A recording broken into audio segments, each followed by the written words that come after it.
Young Africans wamewekewa wachezaji wao bilioni 1 endapo watafanikiwa kuingia hatua ya robo finali ya ligi ya mabingwa barani Afrika kwenye mchezo ambao wanaenda kuwakabili JS Kabylie, huku Young Africans ikitazamia huko kwenye uwanja wa Cairo International ambapo Al Ahly watashuka dimbani kukabiliana na timu ya AS Rabat ambao hawa nao ni wahitaji wa hatua ya robo finali baada ya Al Ahly kuwa tayari wako kwenye hatua ya robo finali.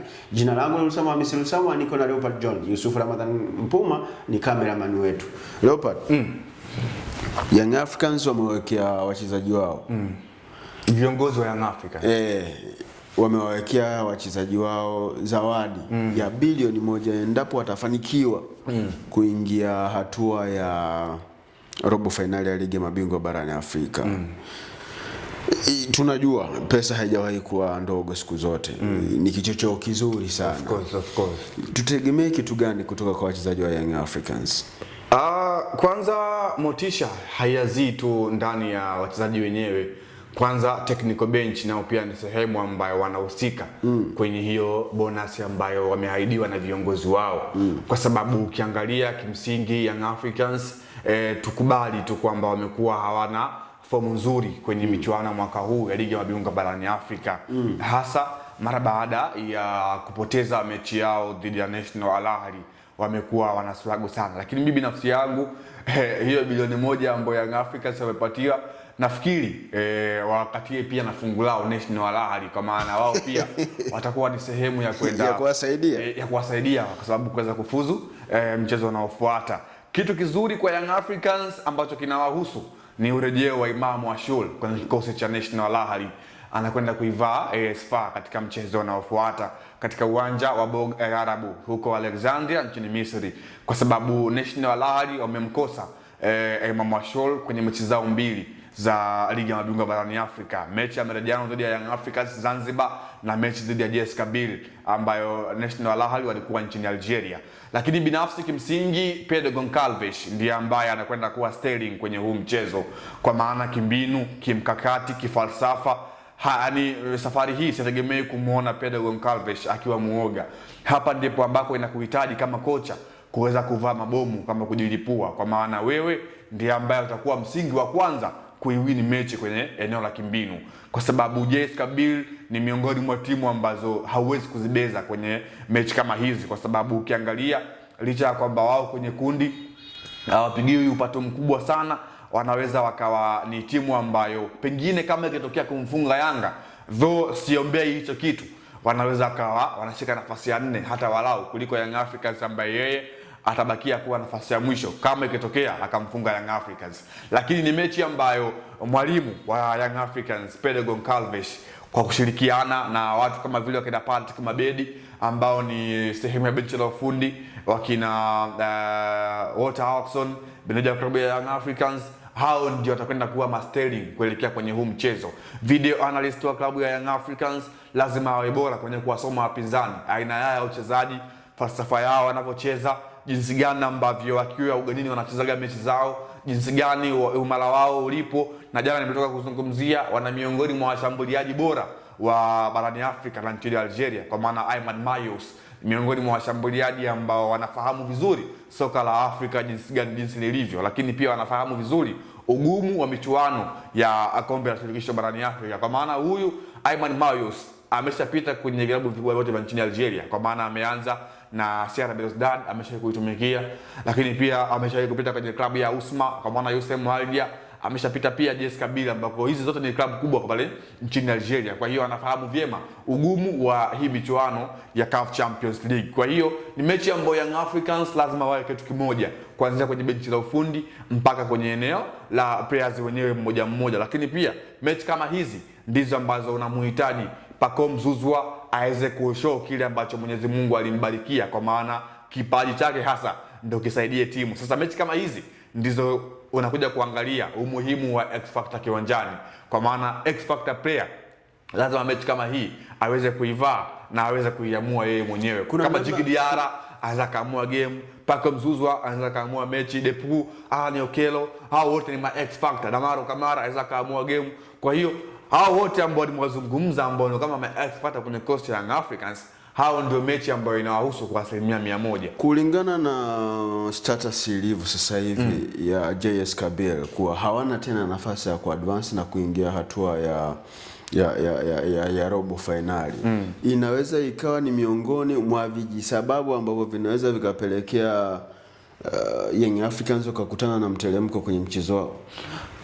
Kwanza kwenye yengo ya mteremko sidhani kama Young Africans anaweza akapata kitonga, kwa sababu kila mchezo wa ligi ya mabingwa barani Afrika ni mgumu, na trust me, Yanga mpaka amefika hatua hapa alipo, hakuna mechi rahisi ambayo anasema Yanga akacheza kwamba mechi ilikuwa rahisi. Kila mechi ambayo Young Africans amecheza ilikuwa ngumu kwa upande wake. Hawa JS Kabylie sio wabaya shehe. Hawa JS Kabylie ni miongoni mwa timu ambazo kwanza ukiangalia katika falsafa yao, hasa mechi ya mwisho dhidi ya Young Africans wakiwa uwanja wao wa nyumbani, ni miongoni mwa timu ambazo walikuwa wanapush sana kupitia pembeni. Young Africans alikuwa anapumuliwa, though kwenye eneo lao la midfielder bado amekuwa hawana ubora huo. Young Africans anaweza akalimudu kwenye hilo eneo, lakini by the way compared motisha ambayo imewekwa na viongozi inaweza kuwa pia ni sehemu ya motisha au chachu kuweza kumotivate ule upambanaji kwa wachezaji. Lakini kwamba hata kama kusingekuwa na hiyo bonus, players ilibidi wapambane hadi mwisho mwa jasho lao, kwa maana waipiganie nembo ya klabu ya Young Africans. Lakini mimi naamini hii itakwenda kuwa mechi ngumu kuliko mechi ya Young Africans na AS FAR kule nchini Morocco. Moja kati ya vitu ambavyo inawezekana niseme ni Watanzania, sijui nitakuwa sahihi au niseme viongozi wa soka la Tanzania, sijui nitakuwa sahihi kwenye engo gani. Kwangu mimi sidhani kama ilistahili kutolewa bilioni 1 leo, kwa maana kuahidi wachezaji washinde mchezo wa kesho. Kama ni ahadi ya motivation, ilipaswa kutoka day one kabla mashindano hayajaanza, ili kuepuka kuja kuzima moto ukiwa tayari umeshaanza kuunguza nyumba. Unakuja unatoa bilioni 1 kwenye kipindi ambacho unaona kabisa unalazimisha maji ya pande mlima.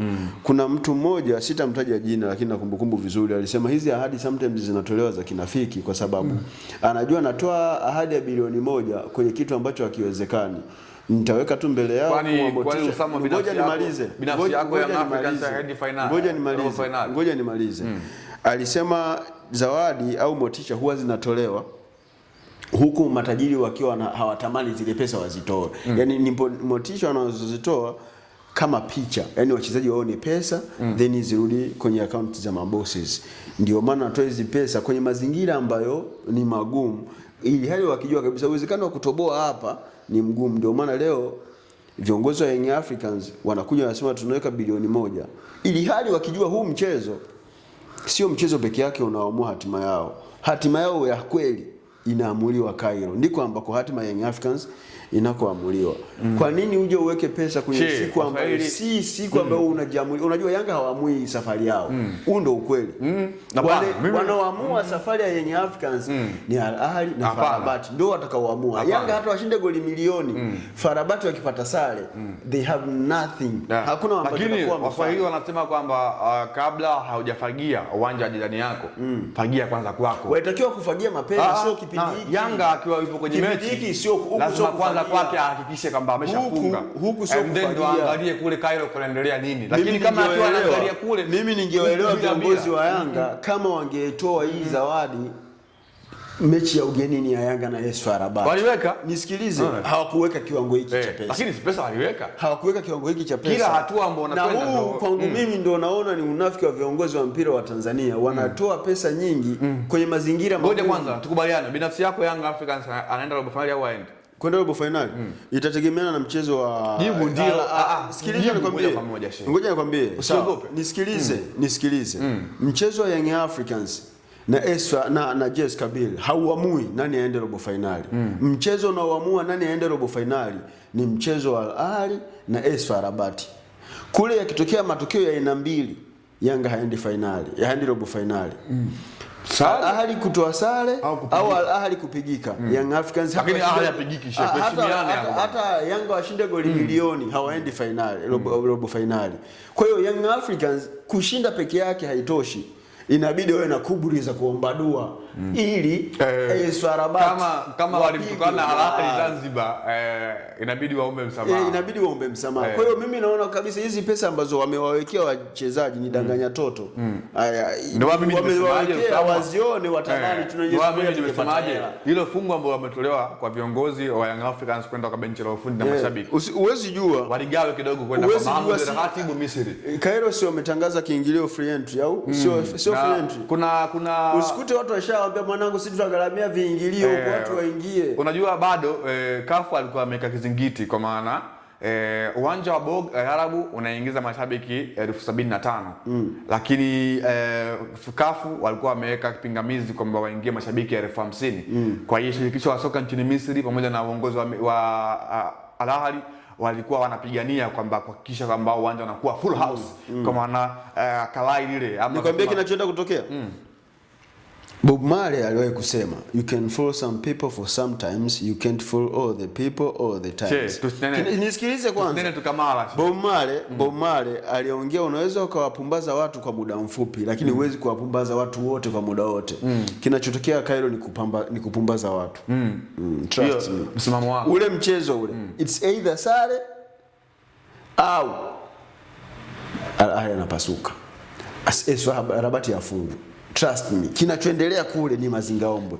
Rusama ndio jina langu. Nilikuwa na Leopard John kwenye The Golden Boot. Tunaangalia kile ambacho Young Africans wamekifanya kwa wachezaji wao. Bilioni 1.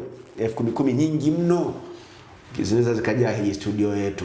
Yusuf Ramadhani Mpuma alikuwa nyuma ya kamera. Tukutane siku nyingine.